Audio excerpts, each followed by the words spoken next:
الرحيم وبه نستعين صلى الله على النبي الكريم وعلى آله وصحبه أجمعين أما بعد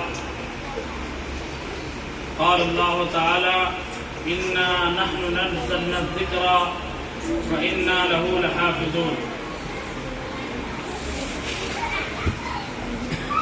محترم حاضرین مجلس اور عزیز طلباء، قرآن مجید اللہ تعالیٰ کی کتاب ہے اور آخری کتاب ہے. اللہ تعالیٰ نے اپنے آخری نبی حضرت محمد مصطفیٰ صلی اللہ علیہ وسلم پر نازل فرمائی اور یہ بابرکت کتاب ہے. اس میں 30 پارے ہیں، 114 سورتیں ہیں. ایسی کتاب ہے کہ اللہ تعالیٰ نے اس کی حفاظت کا وعدہ خود کیا ہے اور ذمہ خود لے لیا ہے کہ قرآن مجید ہم نے ہی نازل کیا ہے اور اس کی حفاظت بھی ہم ہی کے ذمے ہیں، ہم کریں گے. اور اللہ تعالیٰ نے اس کا انتظام بھی فرما دیا. اور قرآن اتنی زبردست کتاب ہے، اللہ تعالیٰ نے فرمایا کہ اگر ہم قرآن کو پہاڑ پر نازل کر دیتے تو آپ دیکھتے کہ وہ اس کی ہیبت سے ریزہ ریزہ ہو جاتا، ذرے ذرہ ہو جاتا، ٹکڑوں میں بکھر جاتا. لیکن اللہ تعالیٰ نے انسان کے دل کو اتنی ہمت طاقت دی، اس قابل بنایا کہ اس سے انسان کے دل میں یہ قرآن مجید حفظ ہو جاتا ہے. حفظ یا حافظ کے معنی یہ ہے کہ حفاظت کرنے والا. تو اصل قرآن کا حافظ تو اللہ ہے، لیکن جب بندہ اس کو یاد کر لیتا ہے تو بندے کو بھی حافظ کہا جانے لگتا ہے. اصل علم تو اللہ کے پاس ہے، عالم تو اللہ ہے، لیکن جب بندہ اللہ تعالیٰ کے علم کو، دیے ہوئے علم کو، شریعت کے علم کو، حدیث کے علم کو، دین کے علم کو حاصل کر لیتا ہے تو اس کو عالم کہا جانے لگتا ہے. آپ دنیا کے بہت سے لوگوں کو دیکھیں اور ان سے کہیں بہت ذہین فقیر ہوں، بہت دانشور ہوں، سمجھدار ہوں، عقل مند ہوں، کہ آپ 100-200 پیج کی کتاب، 50 پیج کی کتاب یاد کر لیجئے، ان سے نہیں ہوگی. لیکن یہاں عجیب معاملہ ہے، یہ قرآن کا معجزہ ہے کہ ایسے چھوٹے چھوٹے بچے اور بچیاں جن کو ابھی کوئی سمجھ بھی نہیں ہے، لیکن قرآن ان کے ہاتھ میں دے دیا، انہوں نے شروع کر دیا اور 1 آیت 2 آیت 3 آیت 2 آیت پڑھتے جاتے ہیں، آگے بڑھتے جاتے ہیں. ایک دن یہ آتا ہے کہ 30 پارے حافظ ہو جاتے ہیں، حالانکہ ان کو ابھی کوئی سمجھ نہیں آئی ہے. بہت زیادہ اونچ نیچ، دنیا کے اتار چڑھاؤ اور بہت زیادہ ان کو شعور نہیں ہے، لیکن خدا کا کرم ہے کہ اللہ تعالیٰ نے ان کے دل کو انتخاب کر لیا تھا کہ یہ حافظ قرآن ہوگا. یہ قرآن مجید اللہ کے نبی صلی اللہ علیہ وسلم پر نازل ہونا شروع ہوا غار حرا سے. سب سے پہلی آیت اس کی اقرأ بسم ربک الذی خلق یہ نازل ہوئی، اور آخری آیت الیوم اکملت لکم دینکم واتممت. اس قرآن میں سب کچھ بیان کر دیا گیا. یہ لوگوں کے لیے آخری نبی کے ذریعے سے آخری امت کے نام ایک گائیڈنگ بک کے طور پر بھیجی گئی کہ لوگ دیکھیں اور سمجھیں. یہ فرق کرنے والی کتاب ہے صحیح اور غلط میں. یہ قرآن بھی ہے اور اس کا نام فرقان بھی ہے. یہ فرق کرتی ہے، آپ کو بتلاتی ہے کہ صحیح کیا ہے، غلط کیا ہے، آپ کی کامیابی کہاں ہے، ناکامی کہاں ہے.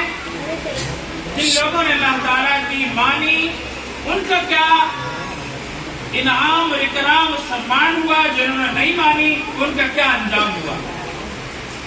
یہ خوشی کی بات ہے کہ آج ہمارے اس مدرسے میں تقریباً 35 دن میں हमारे मोहतरम अब्दुल गफ्फार साहब ने मेहनत कर की और ये शुरू से उनकी मेहनत रही कि मेरे बच्चे दीनदार बन जाए।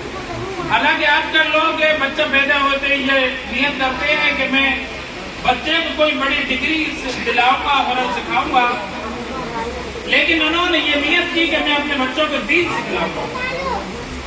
दीन सिखलाने की नियत की और उन्होंने ये मेहनत रिजवान मियां के साथ भी की, अल्फेज के साथ भी की और फैजान के साथ भी की। अल्हम्दुलिल्लाह फैजान लगे रहे, चलते रहे। आज अल्लाह ताला ने अपने करम से वो पूरा का पूरा कुरान 23 साल में अल्लाह के नबी सल्लम पर नाजिल हुआ था, उतरा था, वो अल्हम्दुलिल्लाह आज इन्होंने मुकम्मल कर लिया। ये हाफिज तो हो गए, लेकिन ऐसा नहीं है कि ये चीज छप गई तो छपी रहेगी। कुरान के हाफिज तो आप जब तक रहोगे, जब तक आप उसको पकड़े रहोगे वो आपको पकड़े रहेगा। यानी जब आप तिलावत करते रहोगे तो आपको याद रहेगा, आप तिलावत कर आप उससे ताल्लुक छोड़ोगे तो आपसे ताल्लुक छोड़ेगा, आप उससे दूर हो जाओगे वो आपसे दूर हो जाएगा, आप तिलावत छोड़ दोगे वो आपके जहन से निकल जाएगा, भूल जाओगे। अब इनकी जिम्मेदारी बनती है कि हाफिज हो गए तो इन्हें जिस शान के साथ आज हाफिज हुए हैं उसी शान के साथ रहे। इनको दीगर हाफिजों और बच्चों को ये नसीहत की जाती है कि अब आप एक हाफिज की तरह रहना, अपने वालिदैन का अदब एहतराम करना, कमजोरों की, बूढ़ों की, ज़ईफों की खिदमत करना, रिश्तेदारों की रिश्तेदारी का ख्याल करना, अपने दोस्तों के साथ, पड़ोसियों के साथ अच्छा सलूक करना, नमाज की पाबंदी करना, जो सच्चा कलाम तुमने पढ़ा है जिंदगी में सच ही बोलना, इस कलाम में तुमने हलाल पढ़ा है हलाल ही कमाना, हराम से एहतियात करना। और अपनी जिंदगी को, ये कुरान पाक था, अल्लाह भी पाक है, उसका कलाम भी पाक है, तो तुम भी अपने ख्यालात को, अपनी सोच को, अपनी जबान को, अपने ख्यालात को, अपने मामलात को पूरा पाक रखना। जिस तरह तुम्हारे कपड़े पाक हैं, इस तरह से अपने, अब तुम जो बोलो पाक की बात बोलना, कोई गंदी बात तुम्हारी जबान से ना निकले। तुम गंदी बात सुनने से भी अपने आप को बचाना, गंदे माहौल से बचाना, तो फिर इंशाअल्लाह ये होगा कि तुम फलदार दरख्त बनोगे। तुम इंशाअल्लाह ऐसे दरख्त बनोगे कि तुम्हारे अंदर फल आएंगे, फूल आएंगे और तुम्हारे फल में दूसरी जगह इस्तेमाल होंगे। तो किस तरह कि जिस तरह से हमने मेहनत करके तुम्हें हाफिज बनाया है, इस तरह से इंशाअल्लाह तुम दूसरों का हाफिज बनाओगे और दूसरों का हाफिज बनाएंगे और ये सिलसिला कयामत तक चलता रहेगा। मैं आपसे अर्ज करूं कि आदमी जब मर जाता है तो अब वो आमाल का उसका सिलसिला खत्म हो जाता है। वो नमाज नहीं पढ़ सकता, रोजा नहीं रख सकता, ज़कात नहीं दे सकता, वो तिलावत नहीं कर सकता, जिक्र नहीं कर सकता, उसके आमाल का सिलसिला खत्म हो गया। लेकिन 3 चीजें ऐसी हैं जिसका मरने के बाद भी आदमी को सवाब मिलता है, अजर मिलता रहता है। एक है सदका जारिया, कोई आदमी ऐसा काम कर गया जो उस जारी है, उन लोगों से फायदा उठा रहा है। एक चीज यह है कि आदमी की